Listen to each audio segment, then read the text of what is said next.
Do you enjoy the harvest of Missouri through food, fuel, or fiber?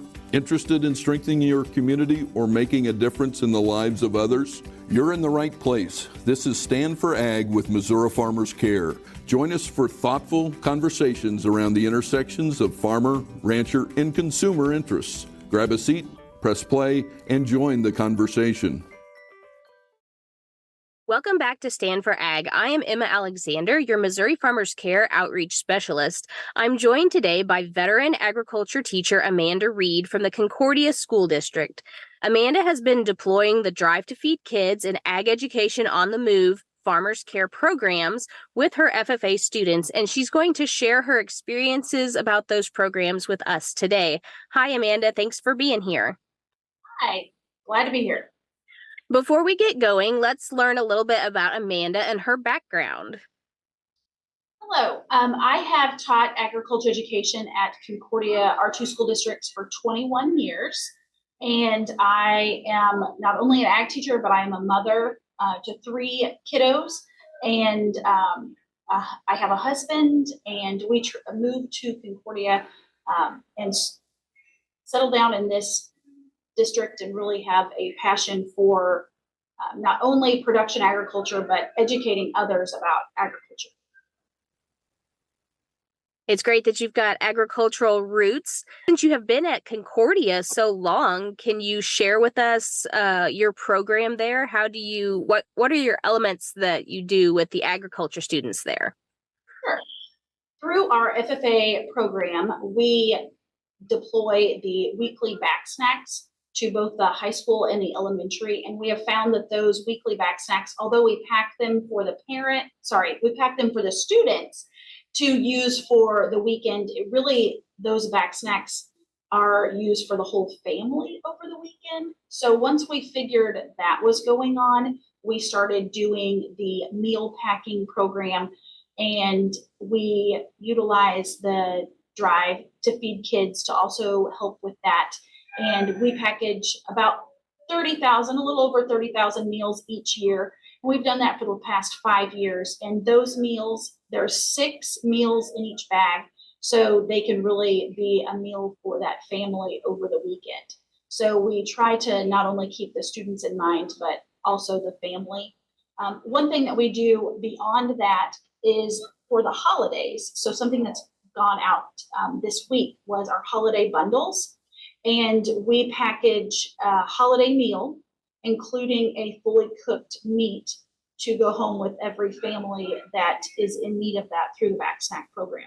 So for Thanksgiving, the FFA officers came in and we cooked all the turkeys, bagged them up, put them in cooler bags, and then the families get all the sides that go with that turkey.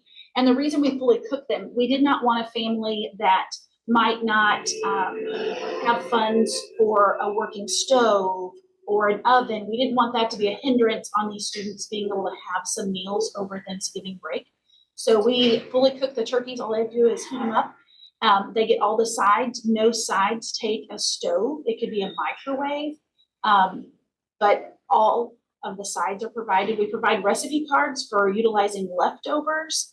And this is something that did not happen year one. This is something that we've grown into. We have a local business partner that donates all the hams for Christmas. And it has just been a very important aspect of our back snack program, is to help with these longer breaks, because that's when a lot of our students that face food insecurities need that extra assistance and help. So we do that through the holiday bundles. And that's been really, really good to see. Because of grants like the Missouri Farmers Care Program, it really allows us to facilitate these. But again, this is not something that our chapter started and did everything in 1 year. We have grown over the years to facilitate these needs. And I also have built and put up little food pantries. So our community is about 4,800 people, but we do not have a food pantry in town. So they could drive to another neighboring community, and they have a food pantry, but we do not have one in our community. So our ag construction class built 2 food pantries and put them up in town. And since then, 2 other churches have put them up. So our community of 4,800 people have 4 little food pantries. Food pantries are a community resource to be used, but then also the community fills them as well. So that's pretty nice. So that's kind of how we fight food insecurity as a chapter for all of our community, whether it's a student at Concordia or it's a person in the community. I think it's phenomenal that you're including some food science with your Drive to Feed Kids projects where the kids are cooking the food. That's really neat. I think it is neat to hear that you guys were leaders in the community where you popped up these food pantries and these kids led the way, and then other organizations are now following your example. How would you describe the Drive to Feed Kids program to anybody that hasn't participated or hasn't taken part in the grant program? I would say if there's a need in your community, it is not a hard application.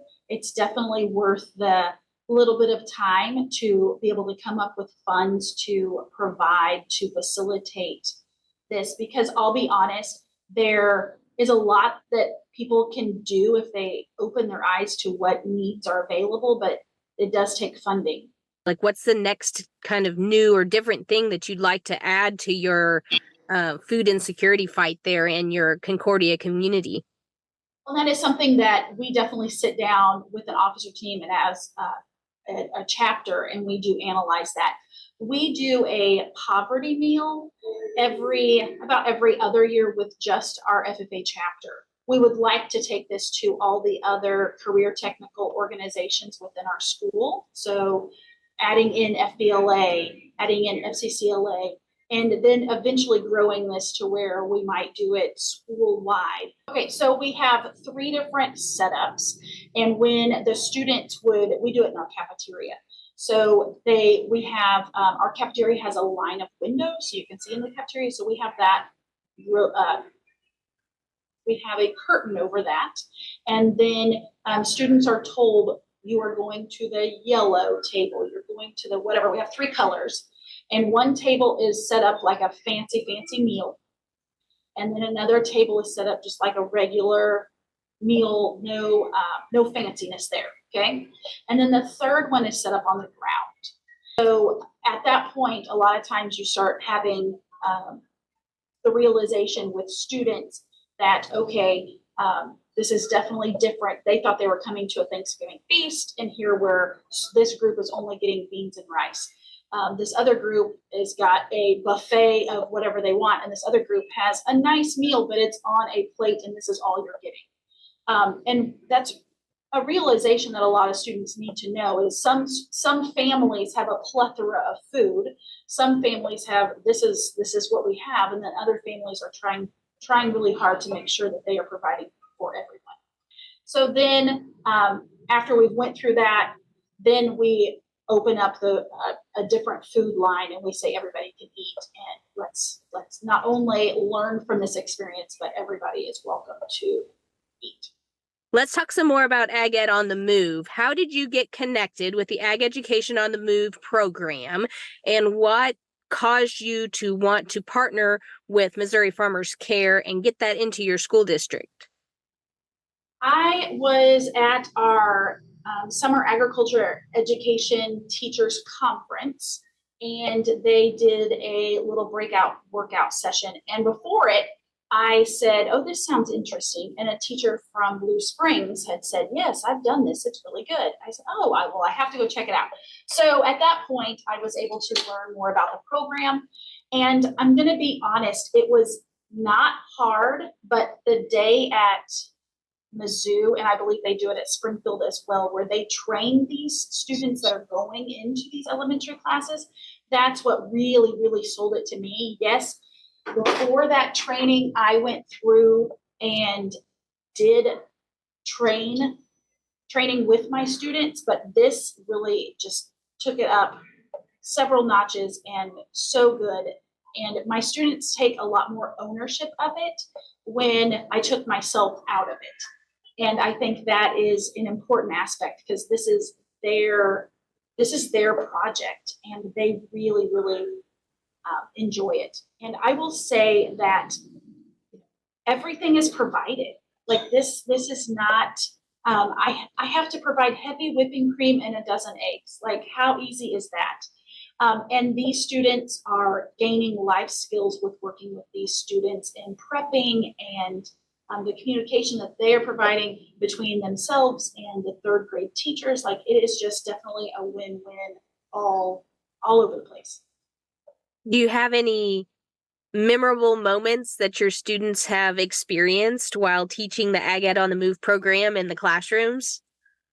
Well, I will say there are a lot. Like anytime you go into an elementary classroom, there is definitely memorable experiences. And I think one that they have had, our local high school counselor has students in third grade. She has triplets, and she was talking to me in the hallway, and she said, they're really excited about when you come over on Wednesdays. And she said, but I don't think they get the whole connection of ag and agriculture. I said, oh, okay. So then we went in class, and I said, okay, now when we say ag, they're not really connecting that word to agriculture. And then one of the girls said, oh, like a nickname. I said, yes, like a nickname. She says, okay, we're going to start with talking about that before we jump into our lesson tomorrow. I said, that is really good.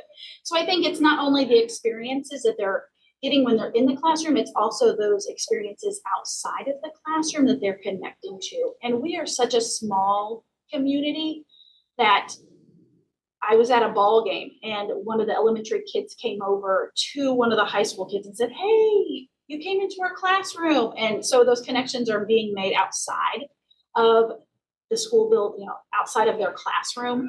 And I think that's pretty awesome that these kids are getting role models that they can look at while also learning some really good agriculture connections. We sure appreciate your support of our programs, and we hope that they're helping your chapter be more successful in your program of activities. Why do you think that the Missouri Farmers Care Drive to Feed Kids and Ag Education on the Move programs are successful for FFA chapters like yours? They can be a definite benefit and a bonus to a chapter because number one, the Ag Ed on the Move, you are getting to get into those third grade. We targeted third grade classrooms. And you're going to have those kids later on when they come through the elementary and they get into high school. They're going to remember that. And you're getting to make those connections with those elementary teachers as well. And I know that my students have really grown a lot. And when it comes to the Drive to Feed Kids program, I just think there's so much that chapters can do, but funding can be a hardship for those chapters to be able to make that happen. But I think it is very important to do those programs, and Drive to Feed Kids is definitely a definite plus to being able to make those connections.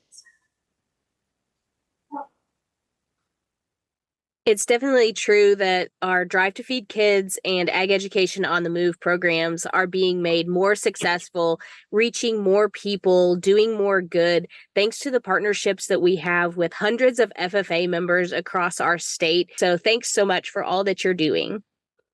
Very welcome. Thank you for your all's help in doing this.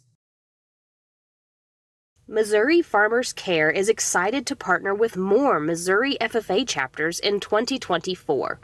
FFA chapters can sign up as partners with Agriculture Education on the Move at www.agmoves.com. FFA Drive to Feed Kids mini grants are available this spring at www.mofarmerscare.com/drive. These links are available in today's show notes, as well as a link to our blog featuring the story and photo gallery of the Concordia FFA chapter. Thanks again, and congratulations to this FFA chapter and their advisor, Amanda Reed.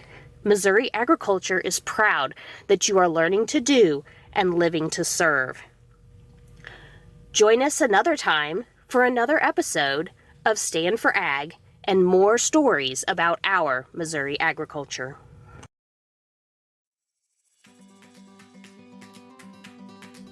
Thank you for joining the Stand for Ag podcast with Missouri Farmers Care. We're excited to bring you new stories each week. We as agriculturalists have a lot of stories to tell. Stories of resilience, grit, and stories of families that are united by their passion for agriculture. Each week, tune in for a new episode and join the conversation.